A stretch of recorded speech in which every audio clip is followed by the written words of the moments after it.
everyone, it's Dianne at Minerva. I hope you're all having a fabulous week. And today I'm going to share a make with you for this fabulous maxi dress.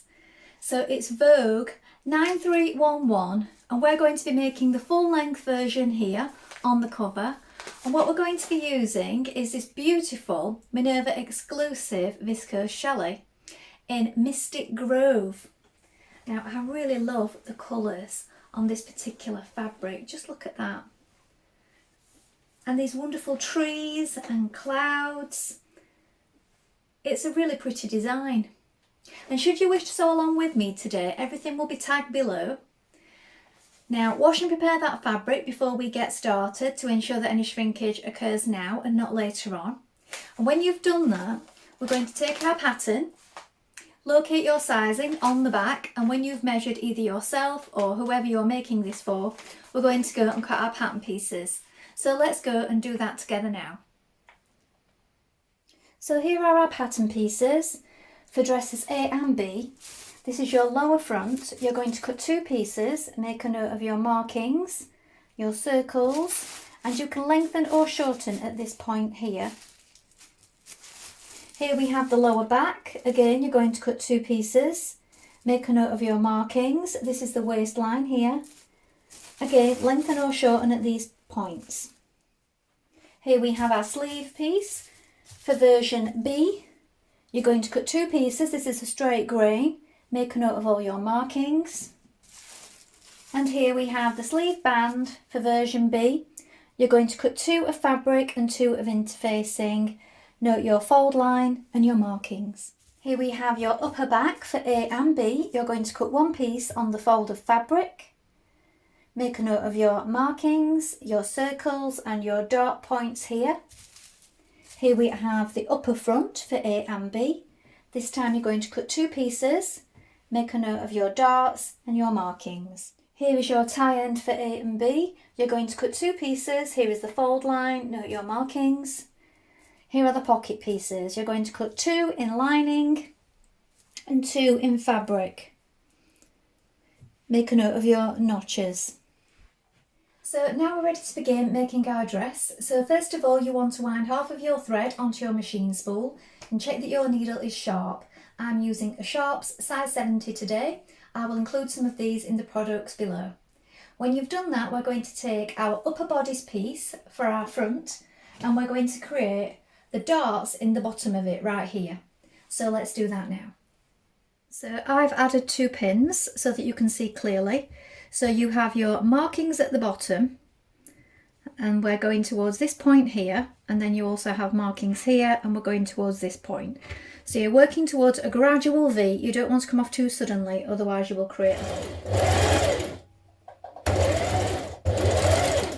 Let your threads run off at the end. And then you're going to tie them down towards this point that you've just created. Push the knot towards the point. When you've done that, you can repeat with your other dart and then press the darts flat. Now in your upper back, you're going to create the darts at the top here. So you have two markings here and here, this point where I've placed my pin. Again, you're going to work towards the point, creating your dart.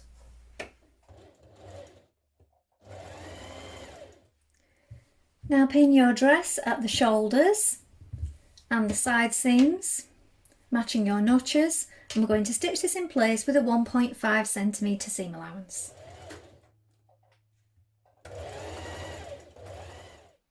And the sides. Now stay stitch the neck edge of the front and back. You do this close to the raw edge, 1.3 centimetres away from the raw finish here. Now at this point you're going to take your bias tape and you're going to open it out on one side and give it a press so that it's flat. And then across the back of your neck you're going to apply it. You're going to apply it so that this crease here is in the seam line. So that is where it was creased and you've just given it a little press. We're just applying it at the back. Now I don't see any reason why you can't do the bias tape all the way around the neckline if you wish. But that's not what it suggests in the pattern. It says to hem down the front and just put it around the back. So that's what we're doing here. So if you want, you can add it all the way around the neckline, but your neckline will hang a little stiffer if you do it that way. So we're adding it in the seam line here, so it's away from the raw edge. We're going to stitch in that crease around the back of the neck. Now trim your fabric down to meet your binding here. Now stitch down the binding at the back neck of your dress.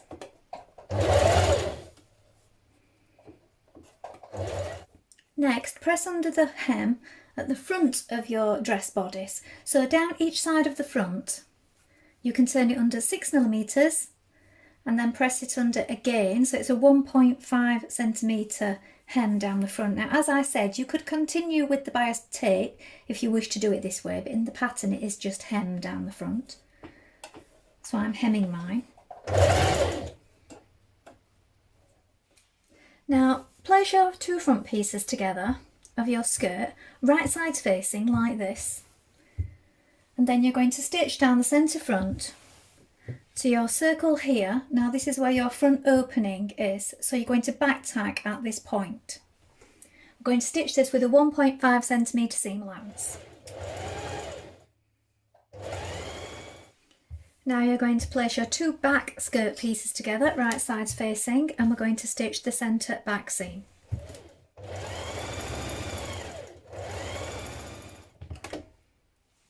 Now take your tie end and fold it in half lengthways like this, and then we're going to stitch down one side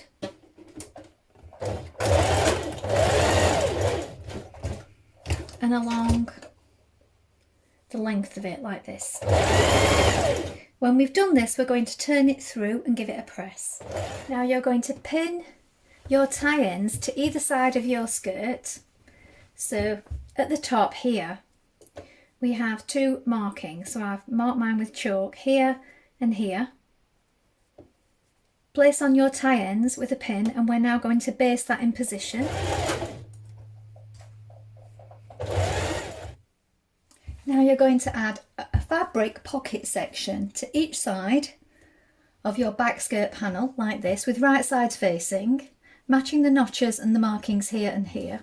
Then you're going to sew down the side here inside the seam line, so you can do this about 6mm to a centimetre. It's going to be inside the seam anyway at the side, and you're going to do it all the way down, but when you get to here you're going to leave about a centimetre at the bottom and back tack.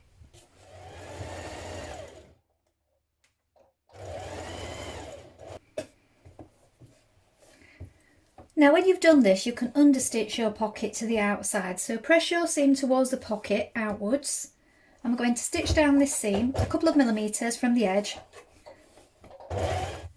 Now with your front pieces of your skirt, you're going to add a lining piece of pocket to each side like this. And we're going to stitch this down the side in the same way. Now with your front skirt on top of your back skirt like this, and your pocket facing outwards, you're going to stitch the top of your skirt to here, to this marking, and back tack. So you're at the top of the pocket just here. Back tack, so it's nice and strong. Jump over this part here, which is the pocket opening for your hand.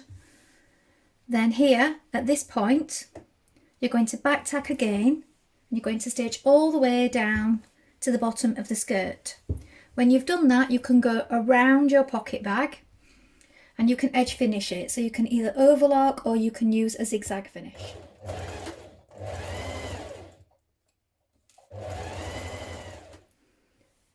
Now we're going to attach our skirt to our bodice. So before you do this, this bodice is edge to edge at the bottom like this. So what I've done is I've attached it with a couple of stitches here and gone over it and back tack, so that's ready to attach to our bodice at the front. Now you're going to pin your bodice to your dress. So line up the centre front with the centre front seam and your notches here and here. Also the side seams, and make sure that your pockets are lined towards the front. So you may want to pin them in position like this first of all.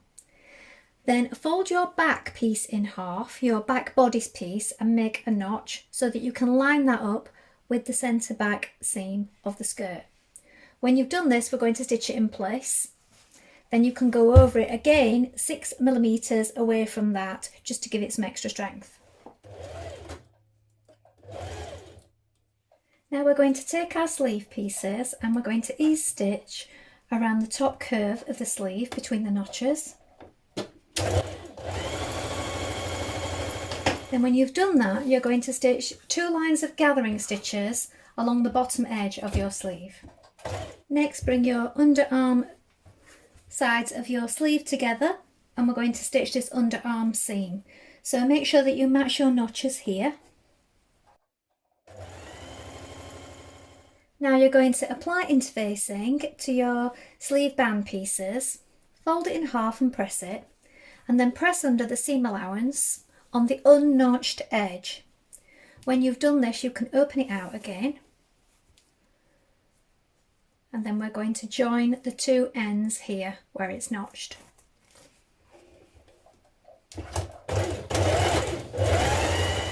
At this point, you're going to pin your band to your bottom of your sleeve. So here we've pulled on our gathering stitches. Ease out the fullness so that all your gathers are nice and even. Pin it all the way around with as many pins as you need and then stitch it in place.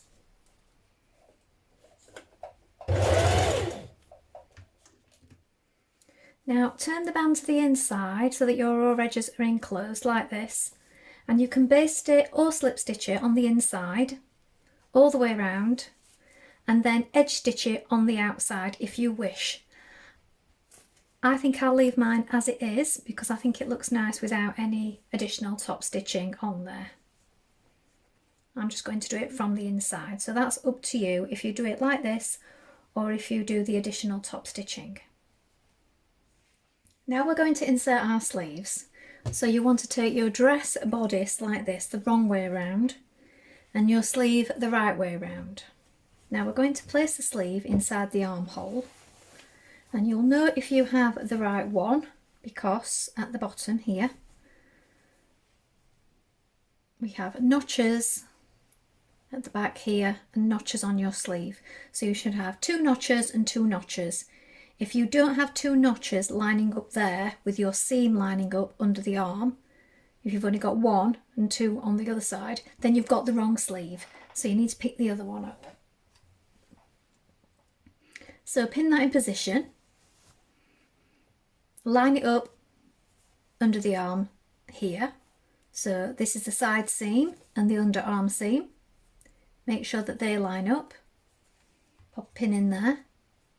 And then to the front here, you will have 1 notch and 1 notch on your sleeve. So once you've got those areas in place, pinned in position, you then need to find the top of the sleeve here and the shoulder, line that position up.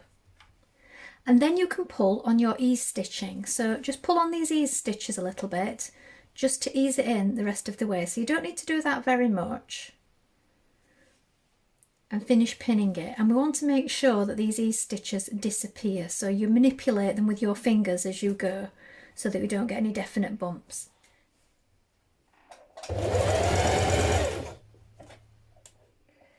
Make a double hem at the bottom of your dress, so the hem allowance is 1.5 centimetres. Now turn back and hem the vent up the front of your dress, so you can do a double fold if you've not edge finished it. I've overlocked mine, so I'm just doing a single fold back and I'm hemming it in the seam allowance. So here is a finished dress. The arms are looking a little long on mine because it's on my mannequin, and this particular one is made up to a size 20. So as you can see, it's a lovely maxi length. It would be perfect for an evening event or a summer holiday. Well, I hope you've enjoyed sewing along with me today. Have you made this pattern before? Please let us know in the comments below along with any photographs. We always love to see what you've been making.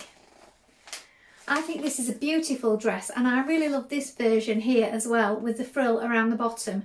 I think that would work really well with a border fabric for the frill and this part here on the neck, or maybe some decorative trim. Well, that's all from me for today, but I hope to be back with a sew along for you really soon. Remember to take a look at the Minerva Craft Club to get 10% of all your orders for a whole year, and don't forget to create a free account with us to join in with our wonderful worldwide sewing community. If you like what I'm wearing today, I will pop the fabric and the pattern in with the description below. That's all for now. Thank you for watching. Bye.